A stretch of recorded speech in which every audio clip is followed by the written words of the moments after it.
Messieurs, mesdames, bienvenue dans la formation de l'éditeur HTML BD2 Web. C'est une vidéo 1 de 4 qui va porter pour ce premier vidéo sur les composantes de base de l'éditeur HTML. L'éditeur HTML est simplement un outil pour les gens qui n'ont pas de formation HTML pour permettre d'ajouter des textes, des tableaux, des images, des liens et puis des vidéos qu'on appelle embed qui proviennent de différentes sources, notamment YouTube. Donc, pour en revenir à nos moutons, l'éditeur HTML de base, les outils.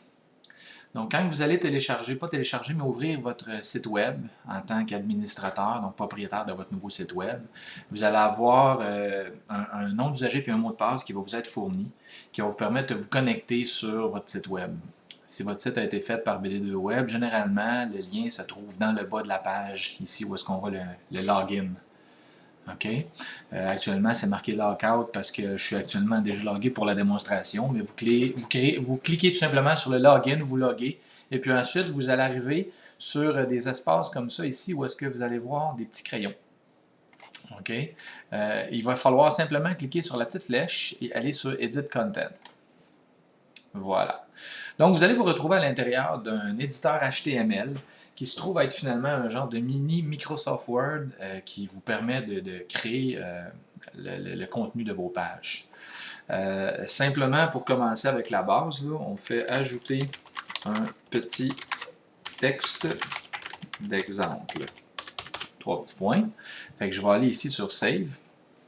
Et vous voyez que je viens de faire ajouter un petit texte d'exemple. Je vais retourner ici sur Éditer le contenu, puis on va commencer à regarder les différents outils. On va naturellement se limiter aux outils de base, puis pour ce qui est des outils qui ne sont pas nécessairement de base, on va les voir, comme je vous disais, dans les vidéos 2, les tableaux, le vidéo 3, les images, les fichiers, et le vidéo 4, les vidéos embed. Donc, si on y va par ordre, ça ici, c'est pour les images, on va le voir après, ça c'est pour les fichiers, ça c'est pour l'insertion d'une image ou d'une animation flash. On ne touchera pas à ça pour l'instant, ni comme pour le Media Manager. Les choses de base, OK? Donc, je veux faire un lien sur une page de mon site. Donc, je veux faire, exemple, un lien ici sur petit. Fait que je surligne le petit. Je m'en viens sur mon outil de lien ici. Et puis, je lui dis, je voudrais faire un lien sur la page, par exemple, tutoriel. Je clique sur OK. Donc, si je fais sauvegarder, quand je m'en viens ici sur petit, vous voyez que le petit est devenu orange, donc ça se trouve être les configurations qui ont été faites pour le site de BD2 Web. Puis si je clique sur petit, ça va m'amener sur la page que je voulais aller voir. Donc je reviens en arrière. Maintenant qu'on a compris comment créer un lien, mais un lien qui amène sur une nouvelle page, donc en quittant la page actuelle, on aimerait ça être capable de faire un lien, puis que quand on clique sur ce lien-là, ça rouvre une nouvelle page. Donc plutôt que de quitter le site où est-ce qu'on est et puis changer de page, ça rouvre un nouvel onglet ou une nouvelle page, tout dépendamment de la configuration de votre navigateur. Et puis de cette façon-là, si la personne clique pour fermer la page où est-ce qu'elle était, on ne perd pas la place où est-ce qu'on était. Je m'explique. Donc je vais sur Edit contenu, je vais sur Petit, je lui demande de créer un lien sur la page de Petit Prix par exemple, mais ici, Target, je lui dis d'aller sur New Window. J'appuie sur Save. Maintenant, ce que ça va faire, c'est quand je vais cliquer sur Petit, bon, vous ne le voyez pas dans l'écran ici, mais ça me rouvre une nouvelle page. Fait que si je clique pour fermer la page, je reviens exactement où est-ce que j'étais. Ce genre de liens-là sont recommandés si on veut faire des liens externes, donc vers des pages web extérieures de votre site web. Autrement, vous n'avez pas besoin de cliquer sur New Window de façon à ce que le lien se fasse directement dans une de vos pages.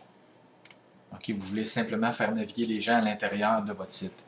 Ce genre de lien-là, donc ces outils-là ici, sont également applicables sur des images. Donc là, ici, je l'ai fait en sélectionnant un texte, mais je pourrais le faire en sélectionnant une image. On va le voir dans la vidéo 3 de 4.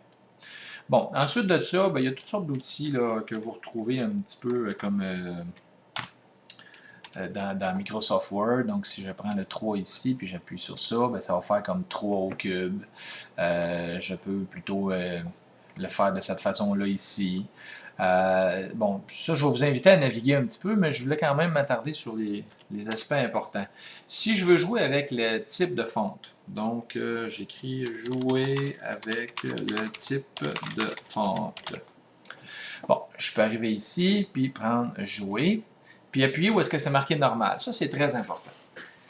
Cette section-là ici est directement associée au CSS.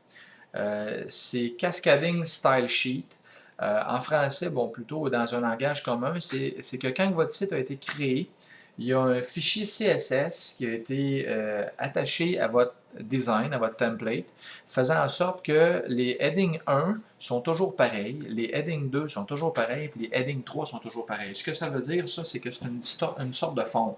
Donc, si je fais ici heading 1 pour jouer, fonte, je fais heading 2, puis type, je fais exemple heading 3.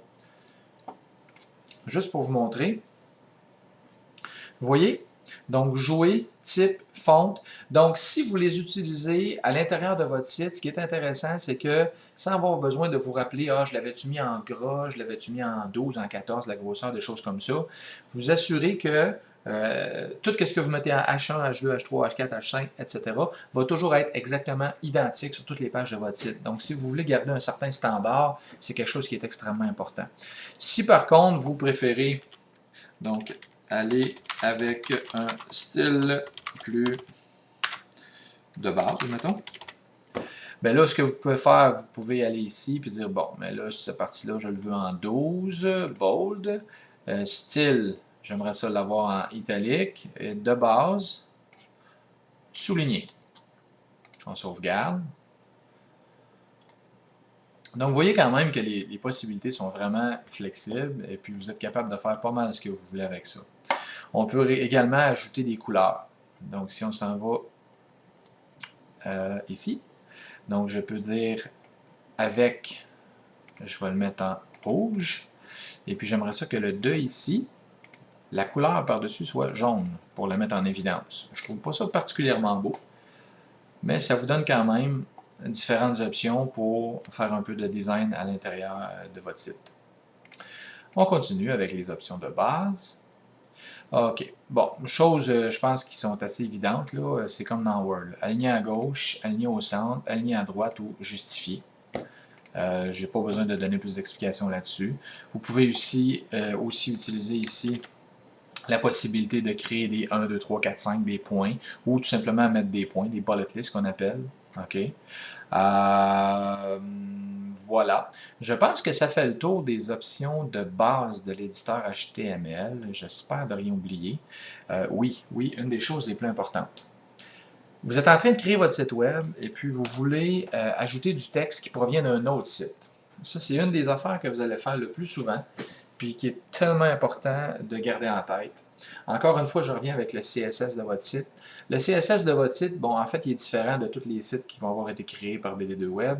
C'est que je peux avoir décidé, par exemple, dans ce site-là, que tous les textes de base vont être en, je ne sais pas moi, Taoma, donc ça, c'est le font name, ou en Arial, ou en Times New Roman, et puis en 12, par défaut, tout le temps, partout. Maintenant, si vous prenez des textes qui viennent un peu partout, vous faites ça, vous faites CTRL-C pour copier, vous venez ici puis vous faites CTRL-V directement. Vous remarquez que je vais faire suivre tout le formatage qu'il y a sur le site de où est-ce que je viens de le prendre. Donc ici, il va être déjà souligné, il va être dans une fonte différente, il risque d'être une grosseur différente. Et puis si vous faites ça de différentes sources, incluant de Microsoft Word, votre site va avoir l'air d'une grosse pizza, c'est-à-dire que tous les textes vont être différents sur toutes les pages, ce qui est, à mon avis, quelque chose qui est à éviter. Je vais revenir en arrière, puis on va regarder c'est quoi la façon de faire. Donc, je m'en viens ici, je reprends copier la même chose ici, je reviens sur mon site, puis je vais aller sur cette case-là ici, Paste Option, je vais demander de faire Paste as Plain Text. Toujours, c'est extrêmement important. De cette façon-là, je fais CTRL-V, on va recopier le texte, mais en laissant de côté tout le formatage, de façon à ce que, quand je vais faire sauvegarder ici, super. OK, on a fait une petite erreur, puis ça, je suis content dans le fond que vous le voyez. C'est que quand on joue beaucoup avec le système, des fois, il garde des traces. Fait qu'un petit truc, je vais aller dans Basic Text ici. Je vais tout effacer au complet. Je reviens dans mon Rich Text Editor. Je fais Paste as plain text, CTRL-V, Paste, et voilà. Donc, en faisant sauvegarder, le texte va être vraiment nettoyé. Il n'y aura plus de soulignage, de formatage qui provient de Microsoft Word ou de n'importe quelle autre source. Et puis, vous allez vous assurer que votre site va toujours avoir des fontes, des grandeurs, des formats qui sont toujours identiques sur toutes les pages. Extrêmement important. Voilà, je crois que ça fait pas mal le tour de ce que je voulais vous montrer pour l'éditeur HTML de base. On va se déplacer maintenant vers l'insertion, modification des tableaux.